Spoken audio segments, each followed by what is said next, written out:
How could they cut the power, man? They're animals. There's movement all over the place. 5 meters.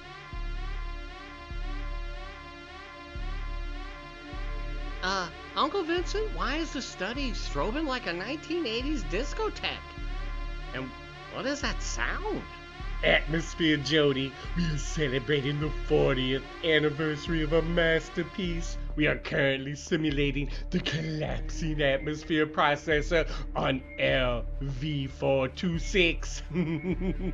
Okay, well, the motion tracker says something massive is in the hallway. Let it come. Today we are discussing James Cameron's 1986 opus, Aliens.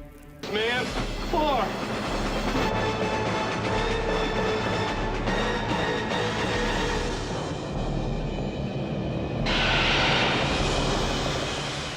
Aliens. This time, it's war. But we are not here to talk about space marines or pulse rifles.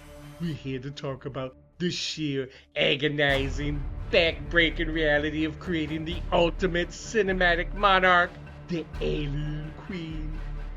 She was 14 feet tall, she weighed over a ton, and bringing her to life required a level of mechanical torture and human endurance that modern Hollywood would never legally allow again. When James Cameron first sketched the Queen, the studio executives looked at him as if he had lost his mind. A fully mobile, 14-foot biomechanical beast actually had to interact with actors. They assumed it would be an immobile statue or worse, a man in a very tall, sad suit. I mean, how do you even pitch building something that huge that actually works? You don't pitch it, Jodie. You build a horrifying arts and crafts project. Cameron and legendary effects maestro Stan Winston had to prove the impossible was structurally sound. So they built a 1-to-1 scale prototype. They didn't use fiberglass or hydraulics. They used foam core, PVC pipe, and black plastic trash bags. You know, Jodie, hefty. They hung the giant garbage bag from a parking lot crane, shoved 2 men inside it with sticks for arms, and filmed it stomping around. Wait, the most terrifying monster in sci-fi history started as a giant bag of lawn clippings? No genius requires prototyping, Jodie. When the studio executives saw the test footage of this massive trash bag monstrosity lunging at the camera, they were so unsettled they immediately greenlit the budget. Stan Winston's team had the money. Now they had to build the real nightmare. To understand the Alien Queen, you must understand that she was not a robot. She was a torturous vehicle. Cameron and Winston suspended the massive fiberglass torso from an overhead crane, but the secret to her terrifying, lifelike movement was human suffering. Inside the claustrophobic chest cavity, they strapped in 2 stuntmen side by side. Inside the chest? How did they even see what they were hitting? They didn't. They were entirely blind. Imagine the claustrophobia. You're strapped into a dark fiberglass shell, suspended from a crane, sweating under studio lights. Your arms are extended straight out, holding thin wooden poles to operate the Queen's massive upper arms.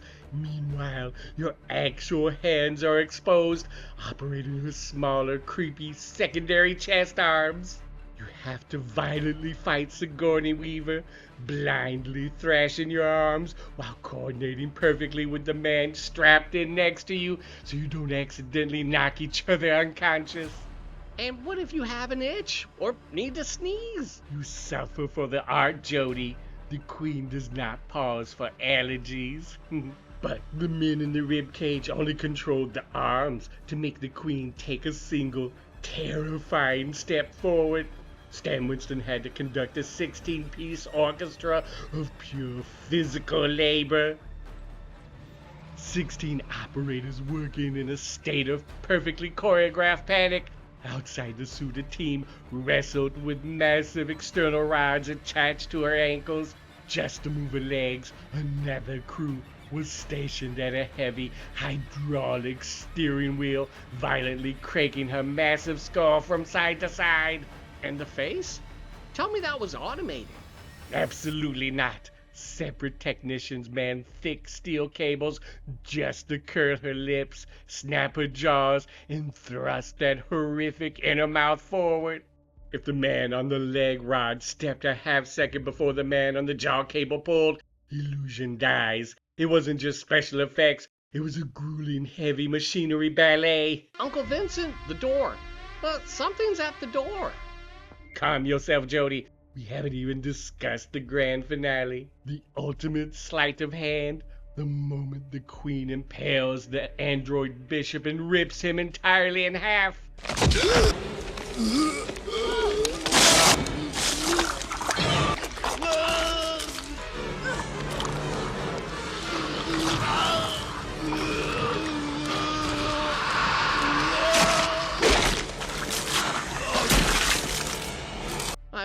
That had to be a dummy, right? They just swapped the actor for a rubber doll.